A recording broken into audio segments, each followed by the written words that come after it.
dan dikongsikan ada salah dan silapnya. Yang kita kasihi ayah-ayah, ibu-ibu, pemuda-pemudi muslimin dan muslimat yang dirahmati Allah sekalian. Baik, kita sambung kat mana? Ada tanda tak? Yang lepas cerita pasal apa? Kulit. Ya, betul. Lepas cerita kulit ya. Kulit depan. Betul? Minggu ni, bulan ni kulit belakang. Baik. Baru masuk punya. Ya. Anda pun tak ingat. Baik, kita masuk bahagian dalam dia. Dalam kitab Jawi yang ni yang ada Bismillahirrahmanirrahim ni. Dia nak syarah kat sini. Ada whiteboard? Tanya je. Kalau ada boleh, kalau tak ada tak. Ada? Ada.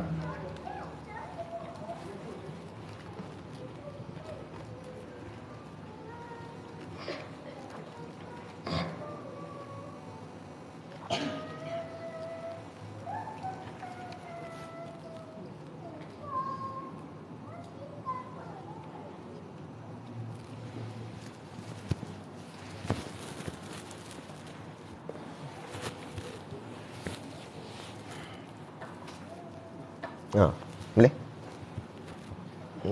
Boleh sampai? Boleh? Ni sampai tak? Kita kena cabut. Sampai.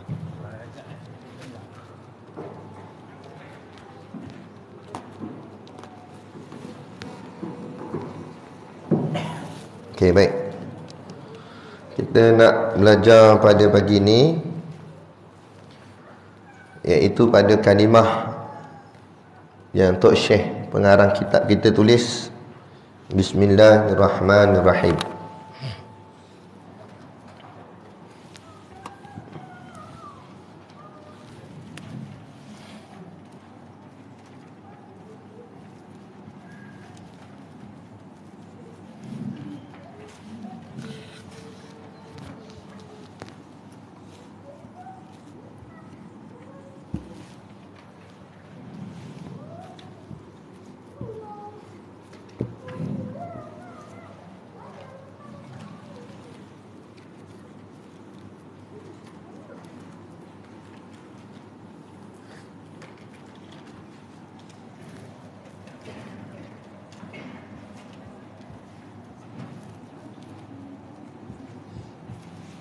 Okay.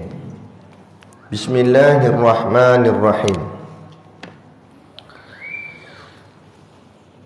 Ada berapa huruf? Baru nak kira. 19.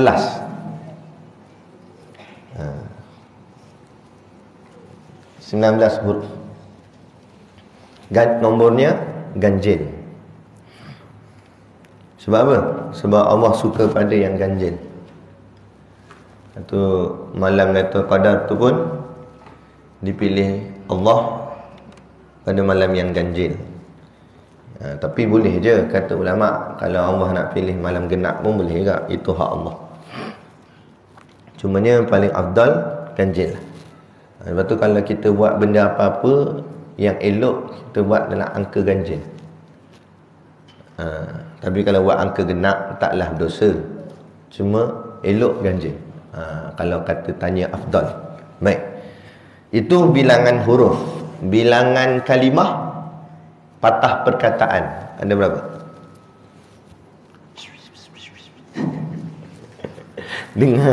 Dengan swish-swish. Berapa patah perkataan? 9. Ada lagi pendapat lain atau ada khilaf? Yang lain? 8. 8 pula lagi. Belum jawapan yang tepat ni. 6. 6 pula. Jawapan dia tak apalah, tunggu sampai Jumaat lagi yang tak habis. Jawapan dia 5. 5 patah perkataan. Mana 5 tu? Yang pertama B, yang kedua ismi. Yang ketiga Allah. Yang keempat Ar-Rahman. Dan yang kelima Ar-Rahim. Jadi ada 5 patah perkataan.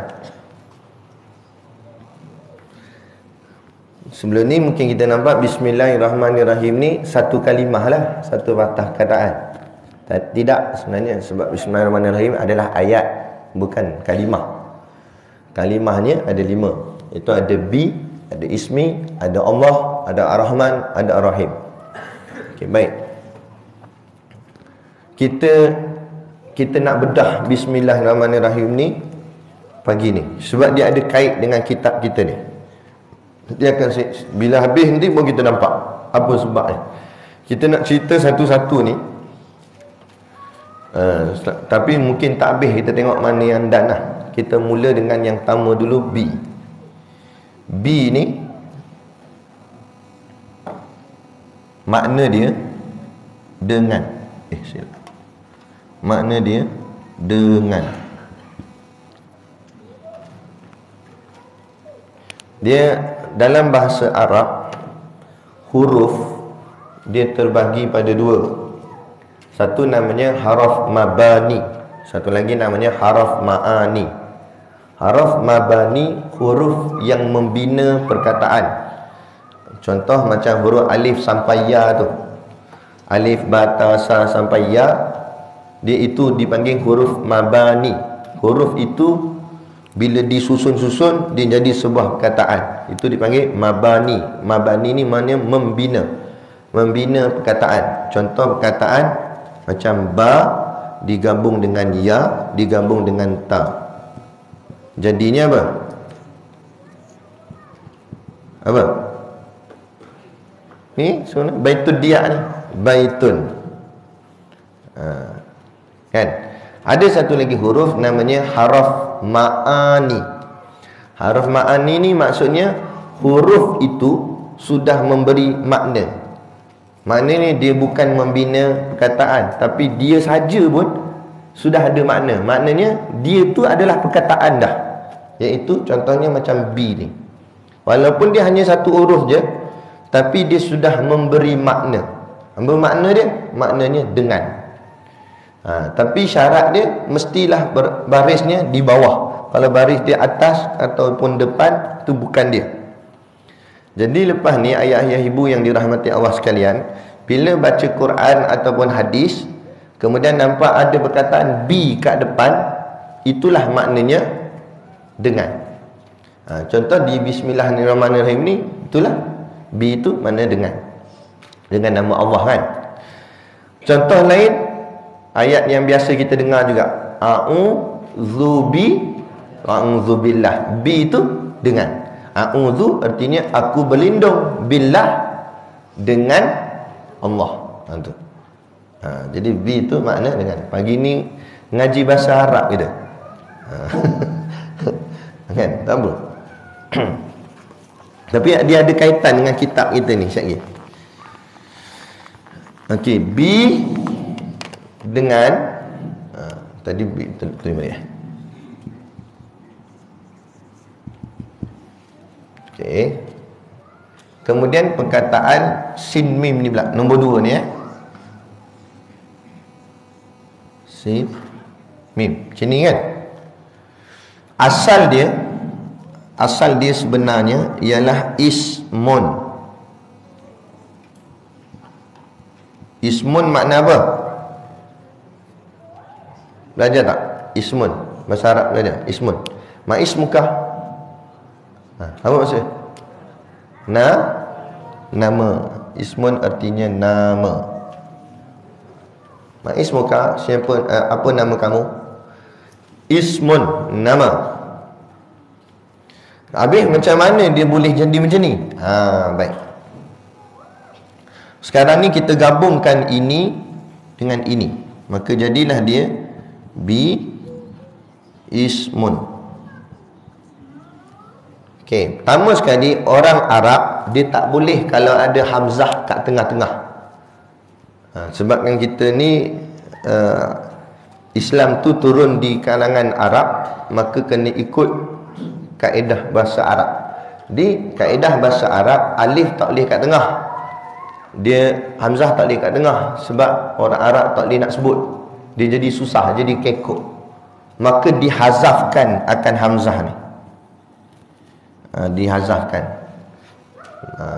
Dihazafkan tu maknanya dihilangkan, maka jadilah dia bismun. Maka jadilah dia bismun. Macam ni. Tapi masih sama tak ngatah? Tak sama lagi. Maka B ni dia termasuk dalam kategori nama dia haraf jar. Dalam kaedah bahasa Arab dia ada 3 isim fi'il haraf. Maka dia masuk dalam kaedah haraf. Haraf tu namanya haraf jar. Haraf jar, apa maksud jar?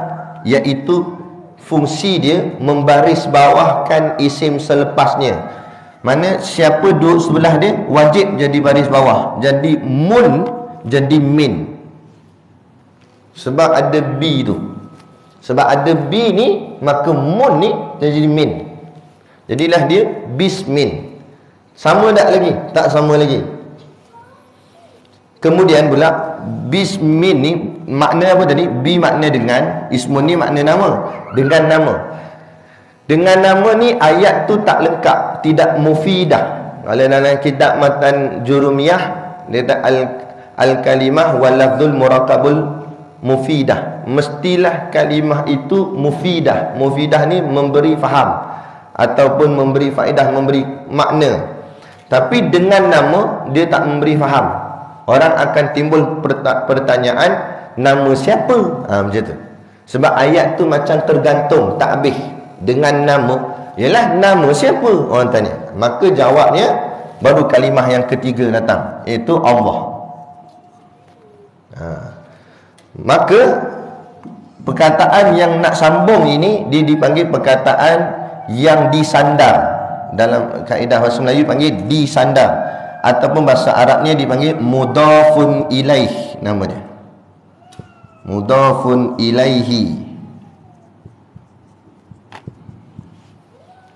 Jadi perkataan Allah itu mudhafun ilaih, yang kena sandar. Sebab perkataan ini menyandar kepada perkataan ini. Maka perkataan yang menyandar ni pula dipanggil mudhaf. Mudhafun. Ini mudhaf, ini mudhafun ilaih. Mudhaf ni bersandar, yang ni yang kena sandar. Hukum bagi mudhaf, dia tak boleh ada alif lam, tak boleh, ataupun tanwin, tak boleh. Kalau ada, kena buang. Maka sebabkan di sini ada tanwin, dibuang tanwinnya. Maka jadilah bismi, kan sama ngatah. Dan hukum mudhafun ilaih pula, hukum dia ialah wajib baris bawah. Maka dibaris bawahkan akan nama Allah. Asalnya hu bertukar menjadi hi. Maka terhasillah bismillahi. Apa benda pula ustaz ni, dia kata. Pagi-pagi. Orang dah lah orang puasa, dia kata. Okey. Tak apa. Gini, tak faham tak apa. Ini bukan fardu ain, ni bukan wajib pun. Habis tu kalau tak wajib, ustaz cerita buat apa, kata. Kan? Saya cerita ni untuk bagi faham. Tak faham tak apa, tapi untuk bagi faham. Bagi faham apa? Bagi faham ilmu agama itu tinggi. Sebab selalu orang memandang rendah ilmu agama. Orang kata, ngaji pondok nak makan apa? Makan apa? Jawab ini. Rasa pandai ingat. Nak tentu baris kita pening dah. Asalnya Quran ini, tuan-tuan, asalnya Al-Quran ni titik tak ada, baris pun tak ada. Tahu, tulisan asal. Boleh tengok di Museum Turki, tak jauh manalah kat Turki.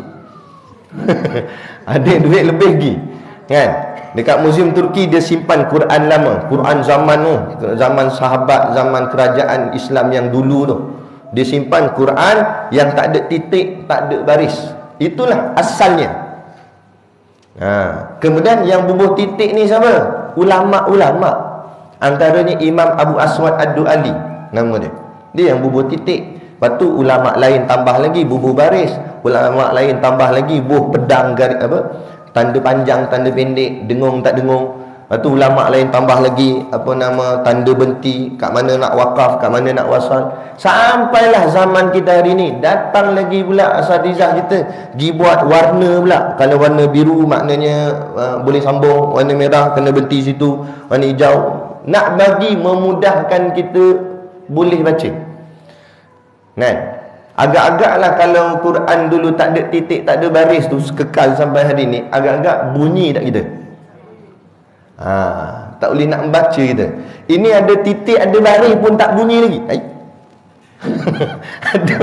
ada ulama dah tolong banyak dah tu. Kan? Nak ceritanya.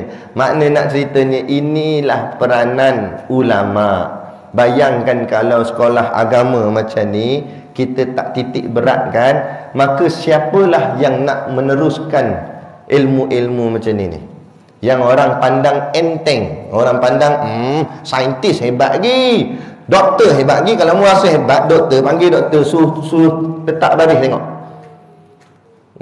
Ustaz-ustaz ni, tok guru ni baca kitab Arab yang tak ada baris, kita panggil dia kitab otak. Kalau kami di pondok panggil kitab otak. Rambut botak, rambut tak ada, baris tu tak ada. Baca kitab otak tak ada baris, boleh baca? Kita ada baris, tak boleh baca? Dan tak ada baris, dia boleh baca? Mana? Bagi ulama, ilmu letak baris ni dipanggil i'rab. I'rab ni kacang goreng je bagi dia, bagi ulama lah. Bagi ulama, ilmu letak baris ni kacang goreng je. Apatah lagi perbahasan-perbahasan tentang yang lebih dalam, melibatkan hukum hakam. Kita hari ni suka mempertikai ulama. Tak ingat zaman PKP itu, bila semayangnya jarak-jarak, aku tak setuju ni, awak hantar pergi masjid. Mana ni? Ni bukan sunnah Nabi ni, semayang jarak-jarak macam dia lebih alim daripada tok guru, daripada mufti. Pada ulama ni bagi dia mudah. Kalau bicara bab hukum lagi dia perbahasan dia tinggi. Kita ni pun tidak tiba-tiba nak bahas soal semayang jarak tak jarak apa semua. Dia ada hukum, bukan dia mereka-reka. Kan? Dia ada sebab, dia ambil sandaran mana apa sebagai itu. Sebab tu saya cakap tak faham tak apa ini, tapi apa sebab saya cerita juga untuk memberi faham bahawa ilmu agama tinggi. Jangan lagi kita pandang rendah kepada orang yang mengaji agama. Macam adik-adik ada depan kita ni, mereka ni hafal Quran kan? Hafal Quran. Orang yang hafal Quran ni dapat pula 30 juzuk, dia sudah diangkat Allah menjadi wali, kata ulama. Tapi walinya wali sugra, wali kecil. Mana? Sebab apa jadi wali? Antara karamahnya ayat Quran dalam kepala. Bukan senang. Betul tak? Bukan senang. Ada. Itu. Baik. Jadi bismi artinya dengan nama Allah. Okey, selesai. Macam mana boleh terjadi baris ni? Macam inilah jalan cerita dia macam mana. Yang mana boleh faham tak apalah, yang mana tak boleh faham pun tak apa juga. Okey. Baik. Tapi saya tunjuk je macam mana dia jadi bismi, jana-jana jadi ismi sampai jadi Allah. Okey. Bismillahi, macam tu. Baik, sekarang ni kita nak kupas pula. Bismillahi ni maknanya dengan nama Allah. Okey. Perkataan dengan sepatutnya kalau kita mengaji dulu, walaupun kita ngaji sekolah kebangsaan, ngaji bahasa Melayu kan, perkataan dengan ni sepatutnya di depan ke di belakang? Di depan ke di tengah? Ada cikgu kan sini, bekas cikgu ada. Dengan ni patutnya depan ke tengah? Tengah. Contohlah kita buat ayat. Saya pergi ke kedai dengan menaiki basikal. Contoh. Kan? Tiba-tiba dia buat ayat dengan menaiki basikal saya pergi ke kedai. Cikgu pun tulis bawah tu, dengan ini sila jumpa cikgu. Sebab susunan dia tu tak kena. Susunan tu tak kena. Sekarang persoalan dia, kenapa Allah letak perkataan dengan tu di depan, bi tu di depan? Adakah Allah tak pandai? Mana Allah tak pandai? Allah tu Tuhan. Dia maha mengetahui segala-galanya.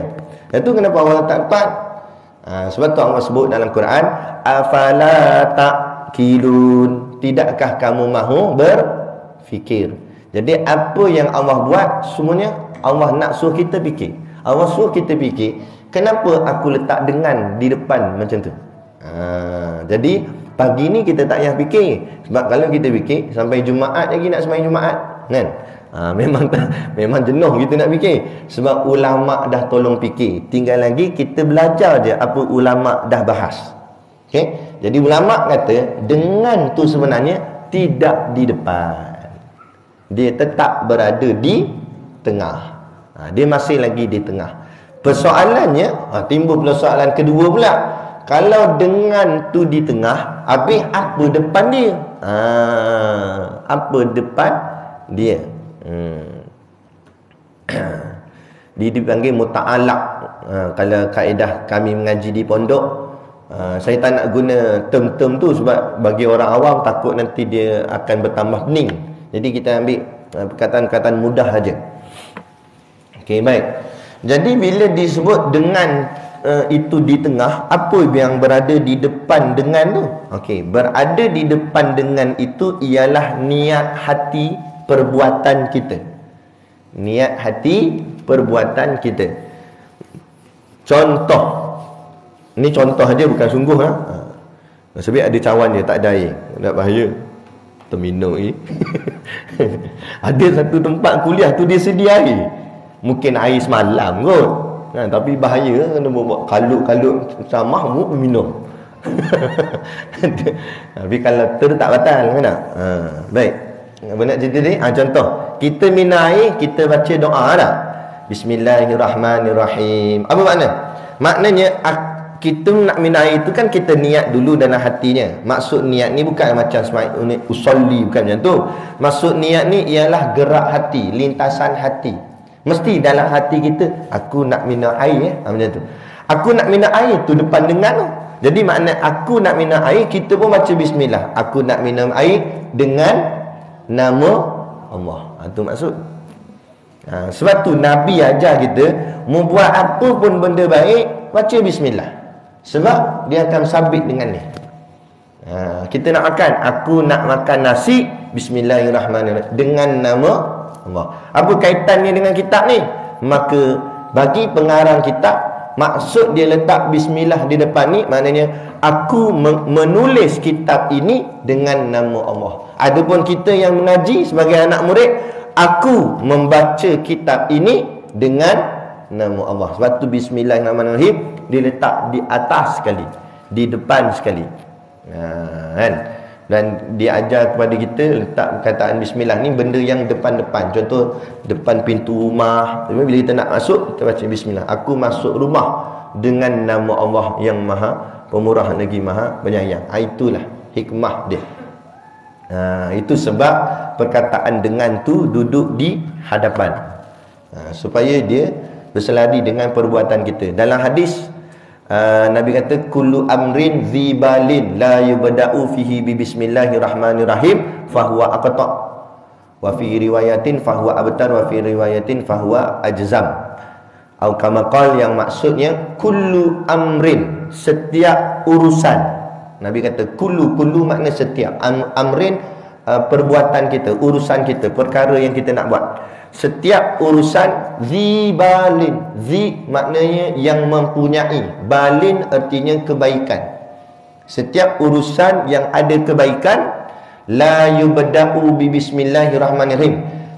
Setiap perkara kebaikan yang tidak dimulakan dengan bismillahirrahmanirrahim, fahuwa aqta, maka perbuatan itu aqta. Aqta artinya potong, putus, terputus. Jadi ringkas maksudnya, apa-apa benda baik yang kita buat, kalau kita tak baca bismillahirrahmanirrahim padanya, pada perbuatan itu, maka perbuatan itu akan terpotong. Apa yang terpotong? Berkatnya. Keberkatannya tak ada. Buat jadi, tapi berkat tak ada. Buat mungkin jadi, kan? Contoh makan. Makan tak baca bismillah, kenyang tak? Kenyang juga. 14 kali sendawa gitu. Nampak? Sepanjang tarawih tu orang amin dia buka banyak sangat. Ada. Memang kenyang, tapi berkat tak ada. Apa maksud berkat? Apa makna berkat pula? Kenapa kita nak hidup ni kena ada berkat? Pentingnya berkat untuk apa? Kebaikan ni maksud apa? Kebaikan ni yang berkait dengan akhirat. Itulah benda baik. Maksud bertambah-tambah kebaikan. Nak tahu contoh-contoh. Nak tahu hidup kita berkat tak berkat, cuba tengok. Hidup kita ni makin dekat dengan akhirat ke makin jauh dengan akhirat, dekat dengan dunia? Macam tu. Kalau hidup kita makin dekat dengan akhirat, itu maknanya hidup kita ada berkat. Kalau hidup kita makin jauh dengan akhirat, makin dekat dengan dunia, itu maknanya hidup tu kurang berkat atau tak ada berkat. Jadi macam mana nak bagi berkat? Antara amalannya Nabi ajar baca Bismillahirrahmanirrahim pada benda-benda yang kita buat. Barulah dia jadi berkat. Masuk berkat, bertambah-tambah kebaikan, kan? Sembahyangnya bertambah-tambah. Macam mana bertambah-tambah? Dulu tak rajin sembahyang duha, lah ni rajin. Bertambah tu, meningkat dah tu. Itulah berkat. Dulu tak rajin sembahyang rawatib, sekarang dah rajin. Dulu tak rajin pergi masjid, sekarang dah rajin pergi masjid. Tu berkat dah tu. Dulu tak gemar dengar kuliah, lah ni rajin dah dengar kuliah. Tu berkat tu, itu hidup berkat. Tapi kalau dulu rajin pergi masjid, lah ni rajin kedai kopi. Itu tak ada berkat tu. Nak takut suwi. Jadi malang. Sebab apa? Turun pangkat, turun darjat, elok-elok dua bahagian agama hilang pula. Tanda hidup kita berkat dari sudut pakaian. Dulu tudungnya kecil, lah ni tudungnya makin labuh. Lepas tu makin lama berpurdah, berniqab contoh. Macam lelaki pun gitu lah. Dulu pakai t-shirt seluar jeansnya, lah ni mula dah pakai jubah. Dulu dogoi je kepala, lah ni buh kopiah. Lama-lama lilik serban pula dalam atas kepala.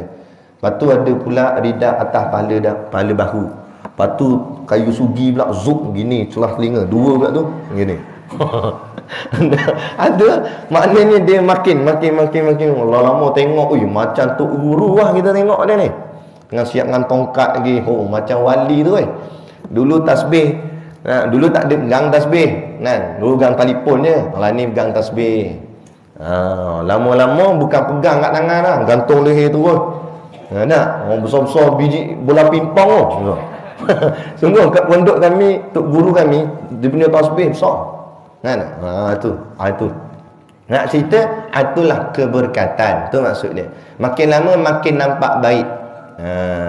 Tapi kalau dulu kan main pergi pakai jubah serban apa semua, kopiah apa, lama-lama tanggal satu-satu. Daripada elok pakai jubah, pakai baju batik pula dah. Songkok pun mula tinggi dah, kan? Tak apa lagi, tak apa, tak ada masalah. Kan dia kata dosa pun, lepas tu lama-lama dah hilang pula dah. Songkok-songkok pun hilang, kan? Baju batik pun dah mula t-shirt dengan pendek dah. Mula dah dia makin lama makin ke arah hilang keakhiratan tu, hilang rupa soleh tu. Itu tanda ada something wrong. Cuba cek balik, kenapa, apa saja dia macam tu. Gitu nak. Jadi untuk nak bagi kita ni sentiasa duduk dalam keberkatan Allah, antara amalan banyak. Antaranya ini kata Nabi, bacalah Bismillahirrahmanirrahim. Tapi dengan syarat, kata Nabi tadi apa? Kullu amrin zibalin. Apa makna?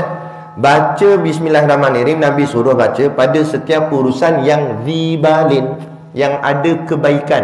Persoalannya, kebaikan tu apa dia? Balin tu apa dia? Apa yang baiknya? Okey, baik di sini ada dua makna. Okey, ada dua. Makna yang pertama, mendatangkan manfaat. Yang kedua, memberi faedah. Dua ni. Manfaat ada, faedah ada. Tapi kalau manfaat tak ada atau faedah tak ada, bermakna dia tak masuk dalam perkara kebaikan. Sama ada dia masuk dalam perkara yang lara makna sia-sia lah. Yang kedua mungkin maksud dalam perkara yang dibenci Allah, maksiat, haram ataupun makruh dan sebagainya lah. Baik. Baik, yang pertama perkara yang mendatangkan manfaat.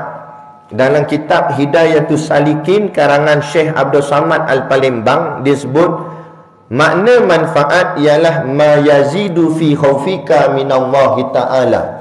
Apa-apa perkara yang kalau kamu buat mendatangkan rasa takutmu kepada Allah, bermakna itulah perkara yang memberi manfaat. Itu maksudnya. Lagi kita buat, kita lagi jadi makin takut dengan Allah.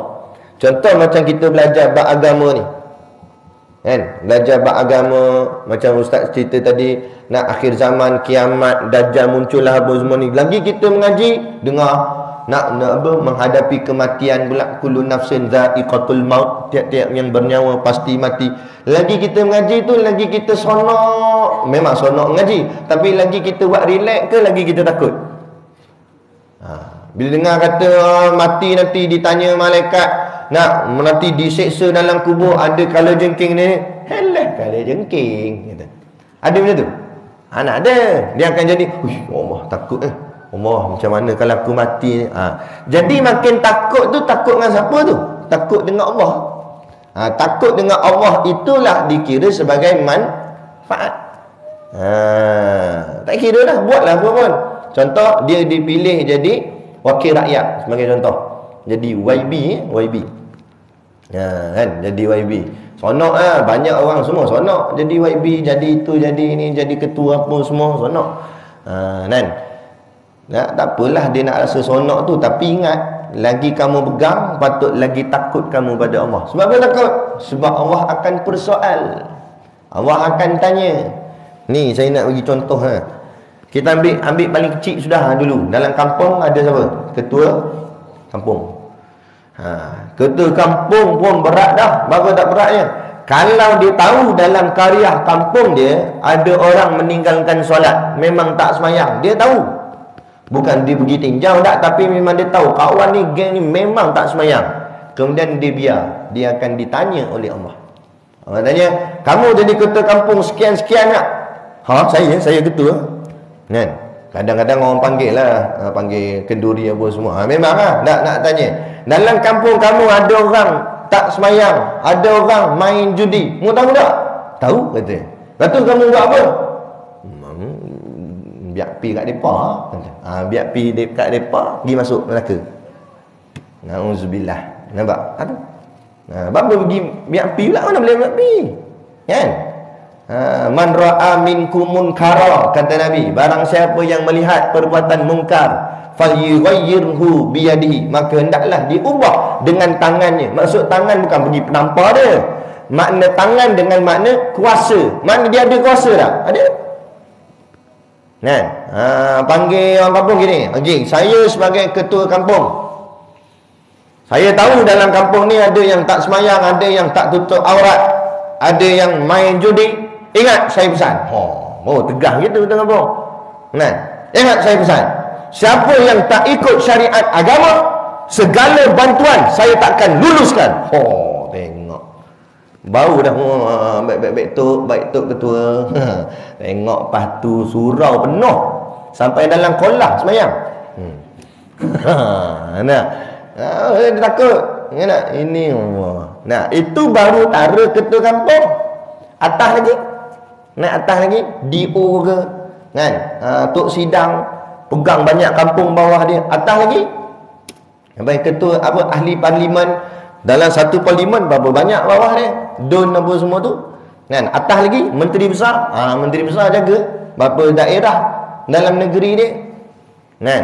Itu tara menteri besar. Atas lagi ada lagi besar. Apa nama besar? Perdana Menteri. 14 negeri duduk bawah dia. Tu panggil konsert Blackpink, ada berjoget, ada menyanyi, ada ni macam ni, semua bawah taklukan dia, bawah kuasa dia. Apa mau buat? Tu sultan lagi, kena tanya. Tak kira sultan tak sultan, agung tak agung, kena tanya. Kan?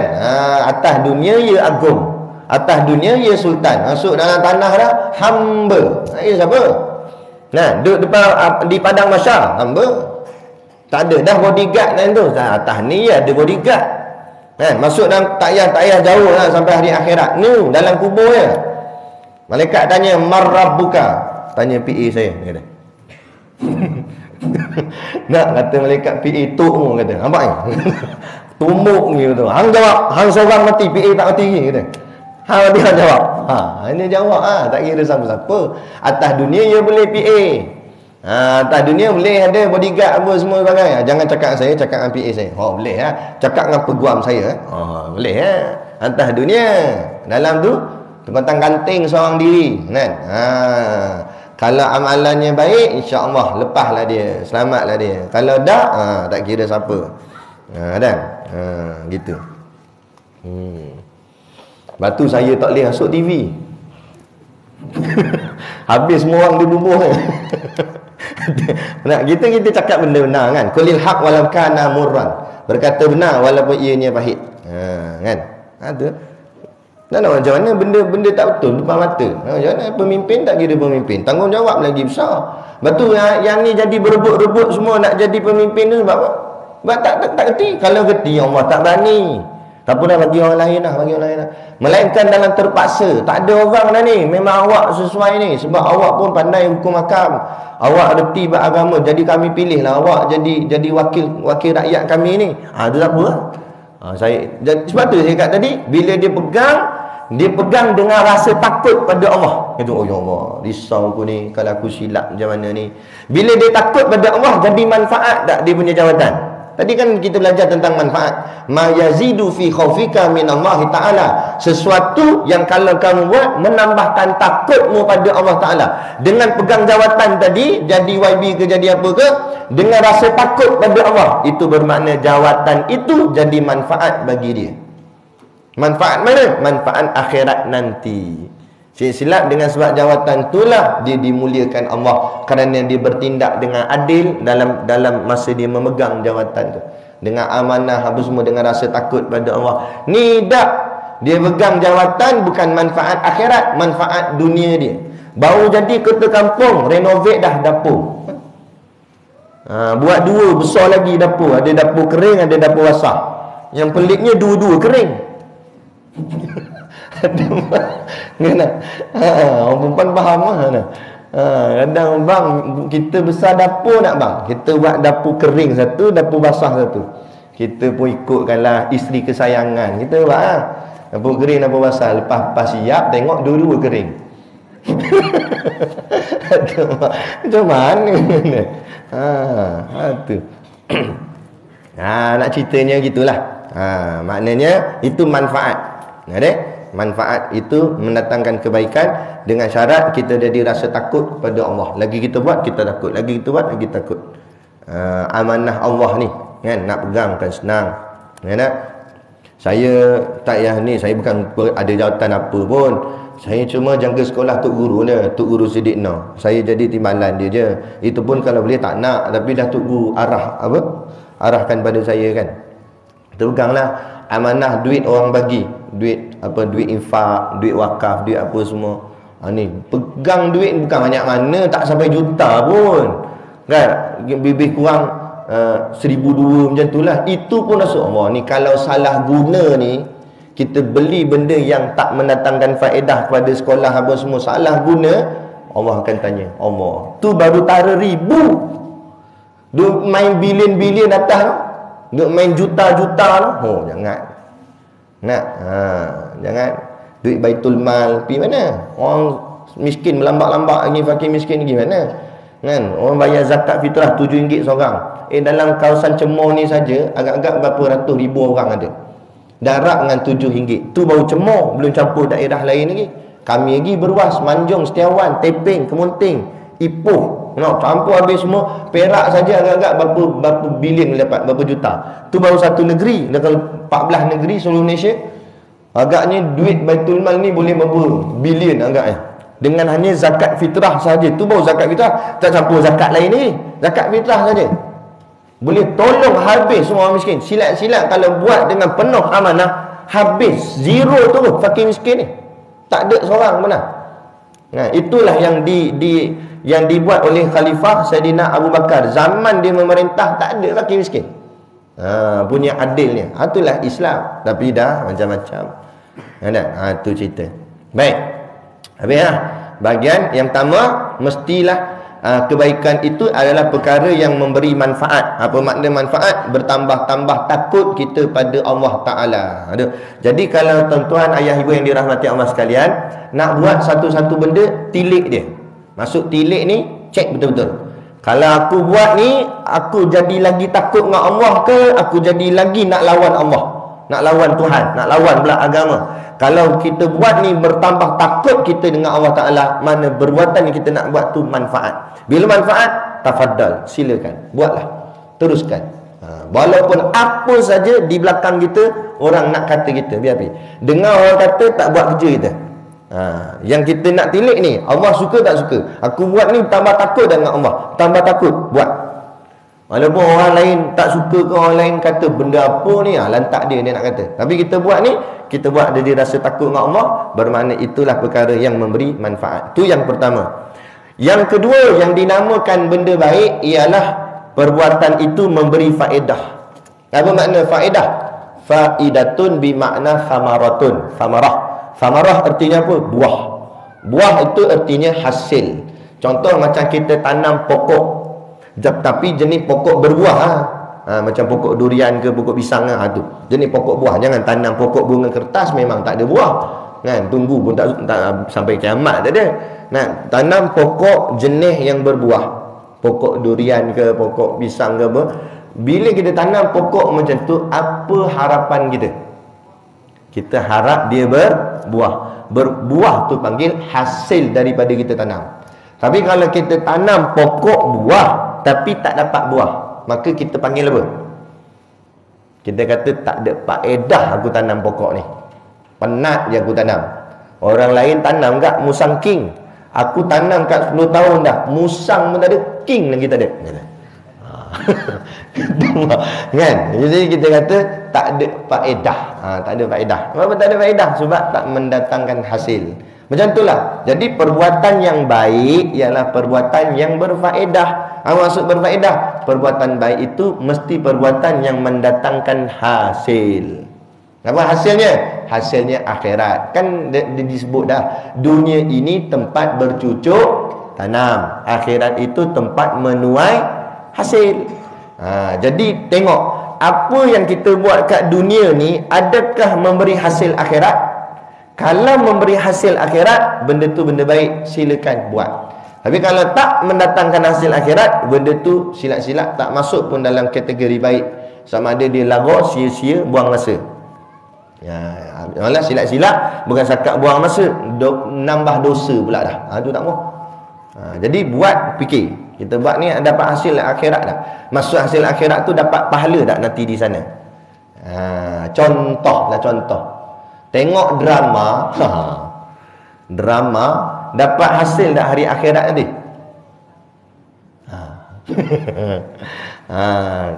Kalau drama tu kadang-kadang ada gak drama yang berbentuk Islamik, kan? Itu mungkinlah, kan? Cerita pasal dia buang ayah dia. Ada kan cerita-cerita kadang macam tu, cerita orang susah, cerita miskin, dia buang ayah dia terajang ayah dia. Macam cerita anak si tanggang tu. Tu boleh jadi cerita tu memberikan hasil kepada seseorang tu rasa insaf. Kata Allah ni anak derhaka. Boleh tak? Tapi kalau drama kosong, cinta-cinta, dia ni anak datuk ni suka dengan perempuan ni, tapi perempuan ni anak orang kampung. Jadi macam tak sekupu, tak orang cakap apa, tak setaraf. Lepas tu mulalah mak mertua dia tak suka, benci pula, gaduh. Cerita sama je, ulang-ulang benda tu tak? Betul tak? Itu mesti situ lah. Kalau drama Hindustan lagi lah, kereta api lalu, polis tangkap. Tu mesti ada. Tak? Pusing situ je cerita dia. Tapi kita tengok tu sampai menangis-nangis tengok. Tisu. La ilaha illallah. Allah ambil kotak tisu hempuk atas kepala. Cerita ni menangis. Baca cerita Quran tu, kena azab api neraka. Patut tu kamu menangis tu. Nak cerita sirah Nabi, berjuang Nabi, sahabat Nabi diletak di atas padang pasir. Semalam tu saya dengar tazkirah daripada seorang ustaz, terkesan, tersentuh. Di mana sahabat Nabi dulu diseksa sebab bawa Islam, sebab teguh dengan imannya, diletakkan di atas padang pasir. Saidina Bilal antaranya letak atas padang pasir, letak batu atas dia. Kita dengar cerita ni macam biasa je. Saya berpengalaman pergi ke Mekah. Lepas tu mutawif saya tu dia dah pesan. Dia kata slipper bawa masuk dalam beg plastik ataupun dalam beg ke apa, bawa masuk dalam. Kan? Takut nanti slipper hilang, kata. Kita buat macam confident kita. Padahal first time datang. Kata tak apa, saya letak kat rak. Saya letak kat rak tu, selit tepi tu. Saya tak letak dekat dalam laci tu. Saya letak selit tepi tu. Jadi selit, siap ambil gambar. Nombor rak tu nombor berapa. Ambil gambar siap, masuk dalam, buat relax. Keluar, tak ada slipper. Saya tengok dalam gambar, rak yang sama. Kan? Dalam gambar ada slipper saya selit, tapi realiti tak ada. Gimana tu? Allah, slipper hilang pula dah. Nak balik hotel kat Ajiat tu jauh juga. Ni 50 meter ke nak sampai. Jalan mula dekat simen warna putih tu okey, sebab simen putih tu memang dia batu dia mahal, dia warna panas macam mana pun dia sejuk. Dia jalan kat situ okey. Kita pun dalam hati kata tak apa, hotel bukan jauh mana, jalan sampai kat hotel lah sekejap lagi. Kan? Akan nak curi sipur orang kat Masjid Haram pun nak curi sipur orang, takkan macam tu. Kan? Lepas tu jalan macam tu. Jalan-jalan kat simen putih okey. Sampai kat jalan tar dia, ya Allah, macam pijak bara api. Lompat je macam tu. Lepas tu saya cepat-cepat cari tempat reduk. Saya pun pergi kat tempat reduk. Saya ingat saya seorang, toleh-toleh belakang ada 5 orang je macam saya. Ada geng punya. Ada juga jenis macam tu, slipper hilang. Alamak, macam mana ni kata. Saya tak sanggup dah nak jalan balik dekat tar tu. Kalau nak pergi masjid balik pun kena jalan balik tar tu. Sebab saya dah jalan lebih sikit lah. Duduk kat tengah-tengah. Kebetulan macam ada bumbung sikit, redup sikit situ. Itu pun panas juga, tapi dia redup sikit. Nak terus ke hotel tak berani, nak patah balik pun tak berani juga. Ui, panas sungguh. Melecet-lecet kaki. Macam mana nak buat? Dia datang yang tukang sapu sampah tu. Kata, dia tunjuk kaki. Saya kata, nak cakap Arab tak pandai. Saya pun buat gini, makna slipper tak ada. Dia kata tunggu, dia pergi ambil. Rupanya dia sapu-sapu, dia jumpa slipper orang sepah-sepah, dia simpan lah. Dia pun bagi slipper. Mujur nak bagi dia kat duit. Masa tu saya budak lagi. Saya pergi dengan mak ayah saya. Jadi yang pegang duit mak ayah, saya tak pegang duit. Ada lah dalam poket ni ada duit RM1 Malaysia. Tak nak bagi duit Malaysia mana dia faham. Jadi apa? Tak apalah. Dia pun kata halal. Dia balik itu. Tapi nak ceritanya, apa yang saya nak cerita ni, saya baru pijak sikit aja. Itu pun macam bara api. Cuba bayang Saidina Bilal. Duduk di atas padang pasir yang panas terik, dibaringkan seluruh badannya, diletak batu besar. Batu besar tu satu hal dah nak tanggung berat. Lepas tu panas belakang, tak tersiat kulitnya. Ada seorang sahabat Nabi dipakaikan baju besi. Dia pakai baju besi, dia diseksa ni. Pakai baju besi, dijemur di tengah padang pasir. Sehingga kan panas tu, besi tu jadi panas, melekat dengan kulit dia. Bila dah lekat, jahatnya dia pun ni, digitarik baju besi tu. Bila tarik, kulit ni siap bunyi tu. Nampak real tu. Merah. Nampak daging tu, kulit tercabut. Sehinggalah bila Islam dah menang, Fathul Mekah, pembukaan kota Mekah, sahabat tadi dia buka baju depan Nabi. Nabi tengok, menangis Nabi. Nabi kata, Allah, inilah katanya perjuangan Islam. Memang kompom syurga dah macam tu sahabat. Kan? Kita tak kira mana lagi. Kan? Gitu. Nak ceritanya. Kan? Tu makna faedah dia. Hasil dia apa yang dia buat tu, walaupun susah macam mana pun, teruk macam mana pun, itu hasilnya hasil akhirat dia lumayan. Kita kena buat. Jadi kita fikir, nak buat apa ni, apa faedah kita dapat? Kalau setakat sonok dunia je, tak masalah, membazir masa. Bolehlah nak sonok sikit-sikit, bolehlah nak tengok drama tu, tapi janganlah sepanjang-panjang masa asyik-asyik drama. Habis drama ni tukar channel drama lain pula. Kadang-kadang macam-macam ada dia kata. Ada. Pas satu bila nak baca duha, bila nak semayang duha, bila nak baca Quran, bila nak itu, bila nak ini, nak sibuk dengan televisyen. Itu. Kita tak ada orang perempuan lah. Lelaki jangan terlepas kak, kan? Lelaki pula apa? Tengok bola. Adakah kita tengok bola tu mendatangkan hasil di hari akhirat? Bola tu masuk gol, yes, pahala di sana. Ada? Mana ada? Ada. Kalaulah dengan gol bola tu boleh datang pahala, ulama duduk depan sekali. Sebelah tempat coach ulama. Gini ulama tok guru.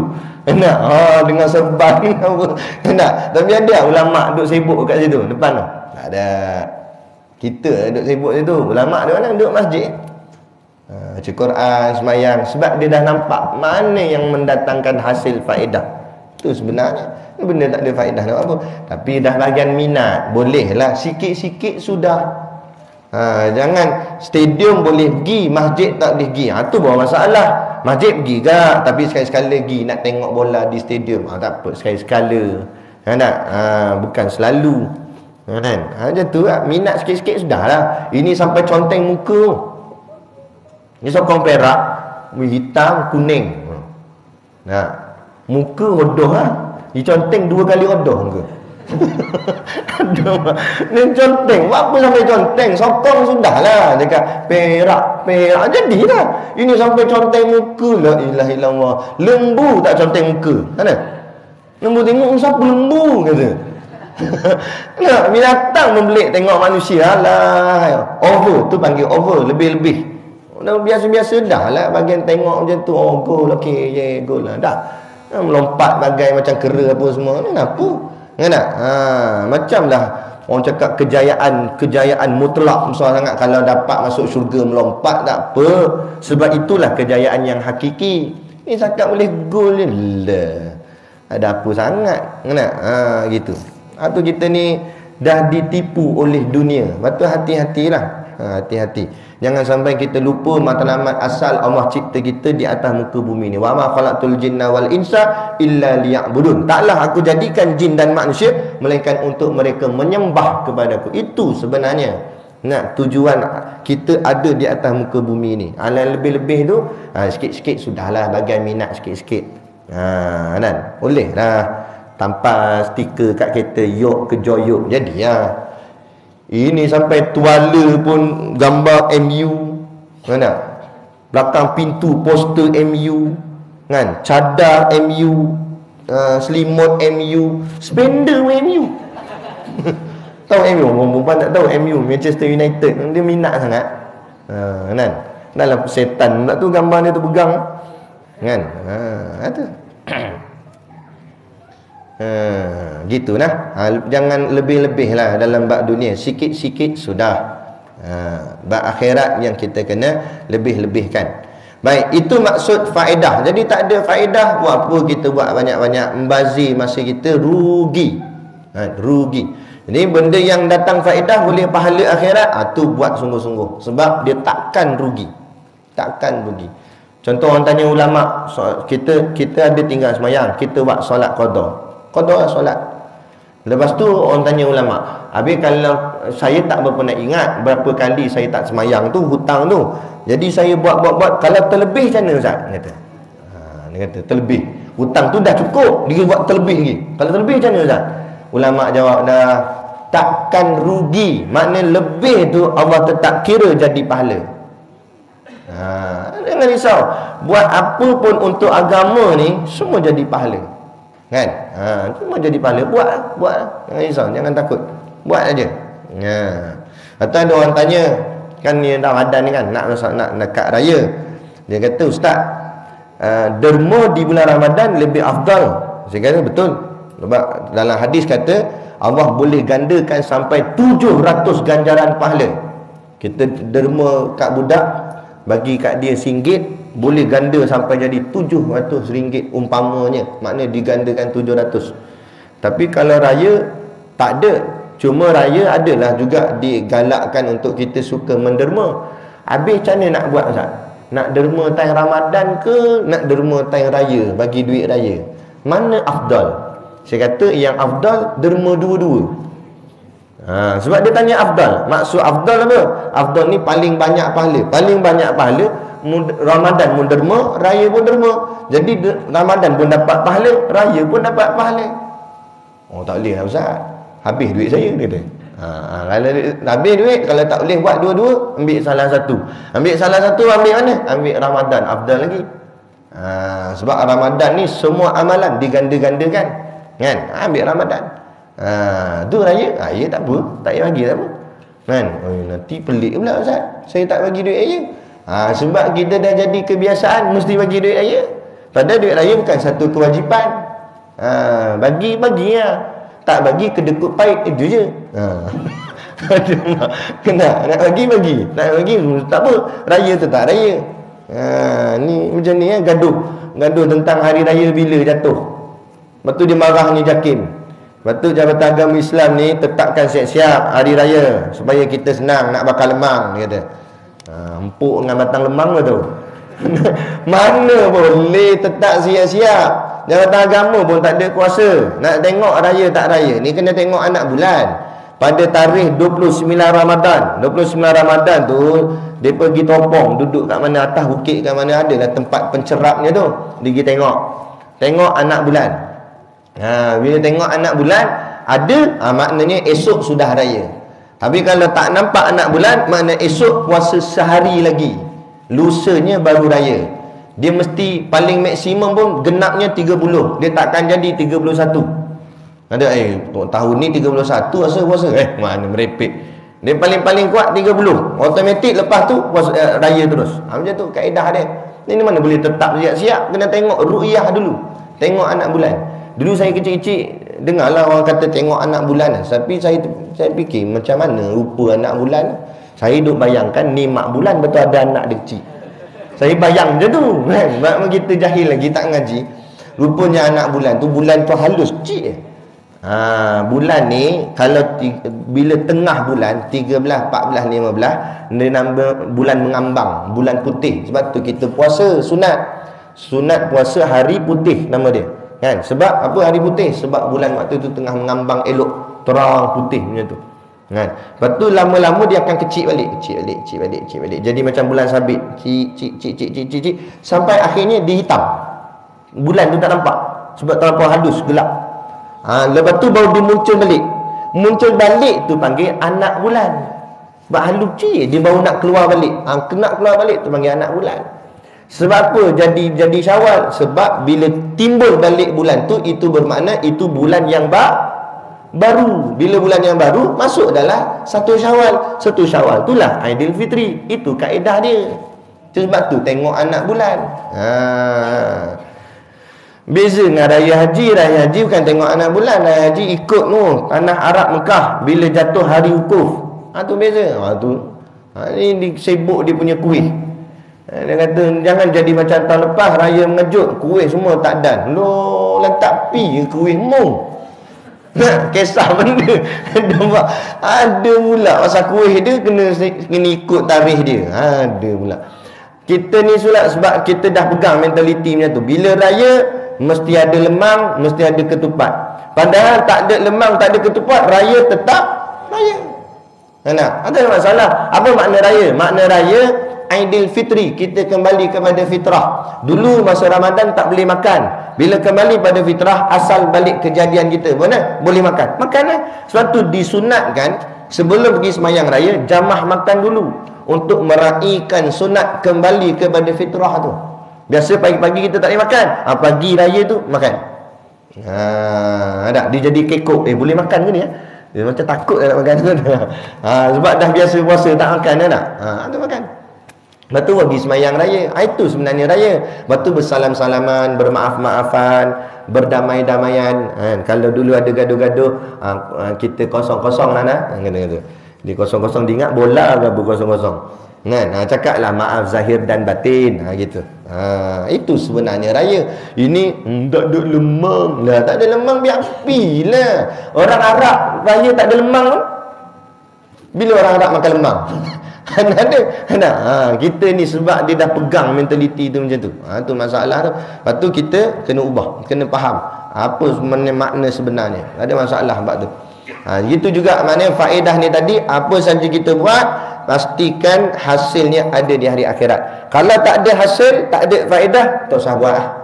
Ataupun kalau nak agak buat sebab minat, sikit-sikit sudah. Macam tadilah, tengok bola boleh lah. Nah, bagian dia minat, memang minat sangat. Macam saya ni memang tak minat bola. Kan tak? Tapi kalau ada orang dia memang suka bola. Nah, ustaz-ustaz pun ada, tapi tak apalah. Tapi jangan lebih-lebih, sikit-sikit sudah. Sebab bagian dunia saja. Sebab rugi masa kita. Duk sibuk dengan benda tu, apa pun tak dapat. Amalan kita akhirat. Nanti balik-balik jumpa Allah, tak ada barang nak kena bawa. Kan? Amalan apa tak ada. Gitu. Jadi itulah maksud faidatun. Jadi kembali kepada kita ni, makna benda baik ialah manfaat dan juga faedah. Ada dua ni, maka benda ni masuk dalam zibalin, ada kebaikan. Bila ada kebaikan, disunatkan Nabi ajar kita baca Bismillahirrahmanirrahim. Boleh? Okey, kalau setakat ni faham tak? Okey. Kalau faham, saya nak tanya soalan. Siapa suruh kata faham? Contoh. Boleh tak boleh isap okok baca bismillah? Sebab apa tak boleh? Sebab dia tak masuk dalam zibalin. Dia tak masuk dalam perkara kebaikan. Isap okok memberi manfaat tak? Isap okok memberi faedah tak? Jadi bila manfaatnya tak ada, faedahnya tak ada, maka okok tak masuk dalam balin, tak ada masuk dalam kebaikan. Bila tak ada dalam kebaikan, Nabi tak suruh kita baca bismillah di situ. Jangan warak-warak pula nak bakar okok. Bismillahirrahmanirrahim. Alhamdulillah. Tak kena. Bukanlah berdosa, taklah dosa, tapi khilaful aula. Mana tak kena pada tempatnya. Tak sesuai. Kan? Tak sesuai. Itulah rokok. Tinggalkanlah. Cubalah usaha untuk tinggal. Ni bulan Ramadan ni Allah dah bantu dah. Siang kita tak berasap langsung. Kan? Tinggal lagi belah malam sikit aja. Kan? Tinggal. Cuba tinggal. InsyaAllah boleh. Saya pun dulu kuat isap rokok. Dulu zaman sebelum masuk pondok. Kuat. Dahil 20 tu sehari memang habis. Dahil 20. Habis dah rokok kotak, nak beli lagi mahal. Zaman saya tu dahil 20, RM10 50 sen sekotak. Lah ni berapa dah harga? Takut nak sebut tu, takut kantoi. Tak tahu dah berapa RM20 ke berapa, saya tak ingat, tak tahu. Kan? Lepas habis rokok kotak, gulung pula rokok daun. Zaman saya dulu. Kan? Nak kata terror tak terror saya isap rokok dulu ni, kan? Dalam gelap pun boleh gulung rokok daun. Maknanya kita tak nampak tembakau pun boleh gulung tu. Makna dah tahap biasanya menggulung. Steady tu. Keluar kot mana semua boleh. Keluar kot hidung boleh, keluar kot telinga tak boleh. Ada mak. Kan? Tu dulu. Kan? Tapi lah kali masuk pondok, Allah berhenti terus Tok Guru kata orang yang isap rokok ni buat perbuatan makruh. Makruh ni maknanya khianat. Asal perkataan makruh ambil daripada perkataan karaha. Karaha maknanya benci. Makruhun yang dibenci. Orang yang buat perbuatan makruh dibenci Allah. Tu guru tunjuk saya. Dibenci Allah. Astagfirullah. Saya pun tinggal terus. Tak mau dah. Kan? Sampailah ni. Alhamdulillah. Sampailah ni sepam pun tak isap dah. Orang bahasa rokok dia faham sepam tu apa. Kan? Sekali sedutan pun tak ada dah. Ada orang kata nak berhenti rokok tak boleh berhenti tiba-tiba Ustaz, nanti mati. Loh, tak berhenti mati. Ada. Mana pula berhenti tiba-tiba mati? Tak adalah. Saya berhenti tiba-tiba tak mati lagi pun. Kan? Adalah itu semua alasan-alasan. Lepas tu ada pula dia kata kalau nak ada kawan saya ni lagi teruk bangai. Dia kata kalau nak berhenti isap rokok kena minum air abu rokok. Abu rokok minum. Nanti berhenti. Dia minum 3 hari demam. Lepas sihat demam isap balik. Tak ada ngarut. Merosakkan kesihatan lagi adalah ada pula minum berokok. Tak ada air dah nak minum. Kan? Ada minum berokok. Mengarut tu semua mengarut. Berhenti. Kita niat kepada Allah. Ya Allah, bantu aku untuk meninggalkan benda ini, Ya Allah. Minta buat solat hajat apa? Itu buat solat hajat sebab anak SPM. Yang tu buat solat hajat. Ini buat solat hajat enggak? Minta Allah tolong kita. Allah akan tolong sampai satu tahap saya minta ke Allah selalu. Saya minta, Ya Allah tolong, Ya Allah. Yalah, ketagih tu kuat. Kita minta, Ya Allah tolonglah, saya nak berhentilah. Tapi kadang-kadang bila dia asap lalu, Allah layan lah, dia kata. Kan? Jadi minta tolong, Ya Allah tolong, Ya Allah tolong. Tolong Allah buat asap tu jadi bau busuk macam mana tau. Bila dia lalu, busuk lah dia jadi tu. Jadi kita tak teringin dah. Alhamdulillah. Gitulah. Mintalah pertolongan Allah. Allah Maha Kuasa atas segala-galanya. Kan? Tinggallah benda-benda yang tidak memberi manfaat dan tidak memberi faedah, yang merugikan kita balik. Merugikan kita balik. Itu jadi benda-benda yang baik ni baca bismillah. Benda yang tak masuk dalam kebaikan tak boleh baca bismillah. Jangan jadi ini pula. Dia nak mencuri, dia tengah nak rompak masuk rumah orang. Dia tengah tengah potong mangga rumah orang tu, grill tu, potong-potong tak lut. Tak boleh ni. Kawan dia kata, cuba hang baca bismillah tengok. Jangan.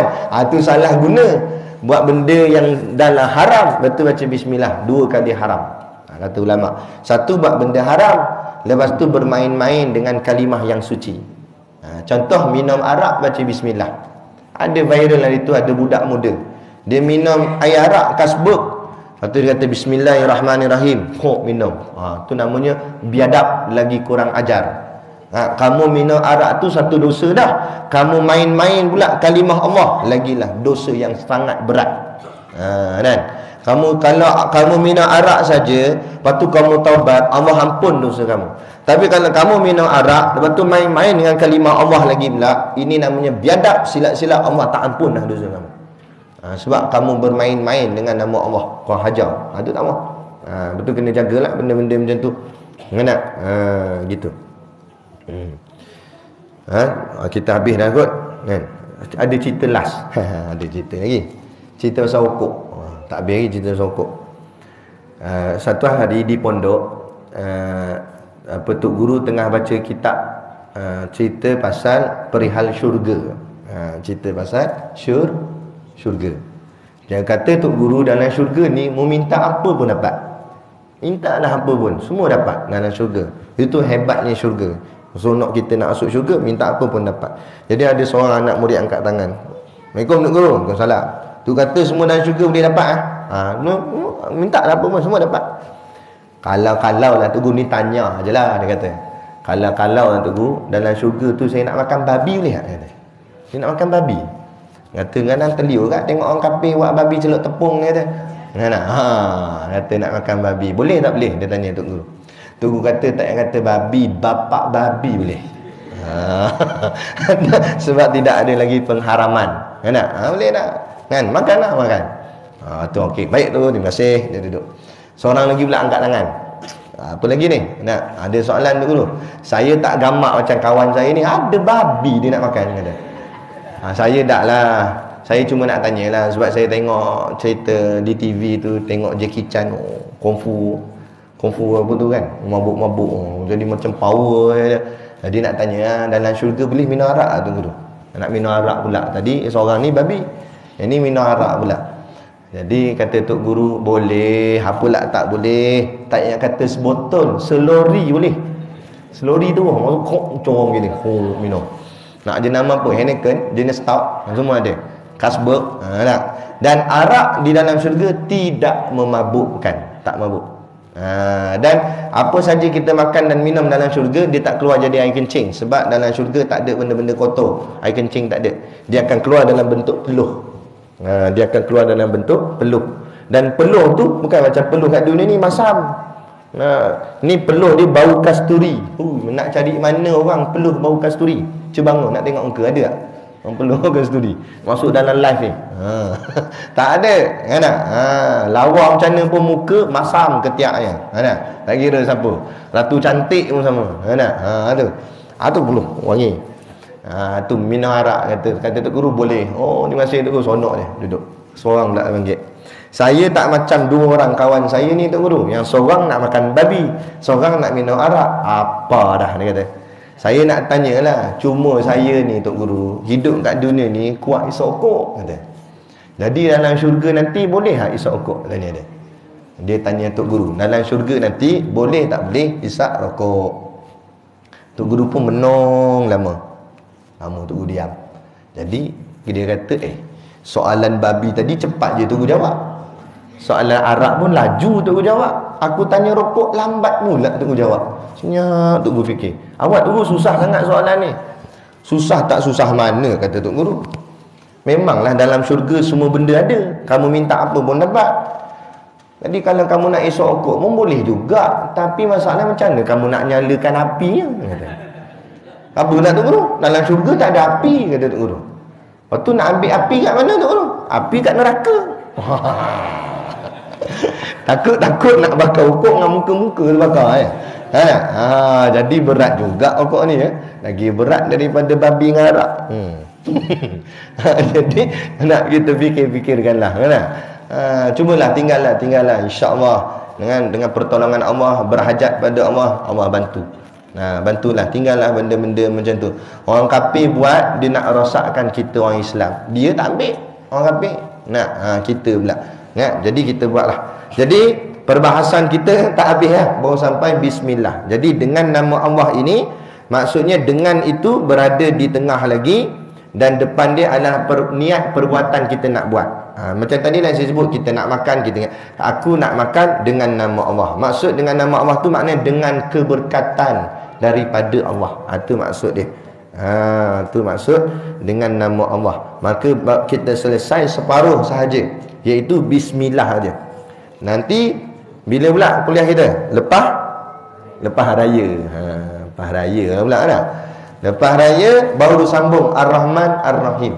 Taudiah kata. Hari tu kulit saja. Ini bismillah aja. Ni baru nama mengaji. Ni lah ngaji. Kan? Gitu. Mengaji di pondok macam ni dia hurai sikit bab tu baca sikit tapi hurainya menyeluruh 1 jam pusing situ. Bagi faham elok-elok. Ada saya pernah mengajar, ada satu tu makcik tu tanya, kalau macam ni Ustaz bila nak khatam? Dia kata, kita mengaji bukan nak khatam, kita mengaji nak ilmu. Hari ni kita dapat dah ilmu. Jadi itu yang kita nak buat balik. Kalau khatam tapi tak dapat ilmu, buat apa? Kalau nak khatam hari ni saya boleh bagi khatam, baca laju-laju. Habis tuan-tuan, habis. Faham tak? Gitu. Tak faham apa. Jadi kita nak biar ilmu ni faham. Walaupun tak khatam, kita tak habis kitab ni pun tak apa. Tapi apa yang kita dah belajar, kita dapat kefahaman dia, insya-Allah. Jadi cukup sekadar tu pada pagi ini yang dapat kita kongsi dan sampaikan. Moga-moga beri manfaat kepada kita bersama. Kalau tak banyak, sikit pun jadilah, insya-Allah. Dan saya mengambil kesempatan ini juga, mungkin kita tak jumpa dah lepas ni, tapi kalau jumpa saya kat luar-luar tu boleh tegur-tegur lah, tak ada masalah kan? Sebab saya kadang tak ingat lah semua orang kan? Jadi ambil kesempatan ni juga saya mohon maaf sepanjang perkenalan kita bersama, walaupun mungkin baru sekejap je, baru je kita ni baru mula kuliah kat sini kan.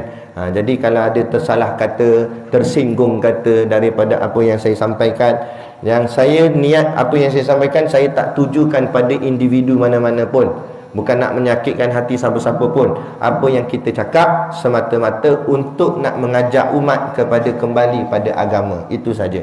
Kalau contoh saya buat tu terkena tepat pada seseorang, maafkan saya. Saya bukan tuju pada dia pun. Kita cuma cerita umum saja.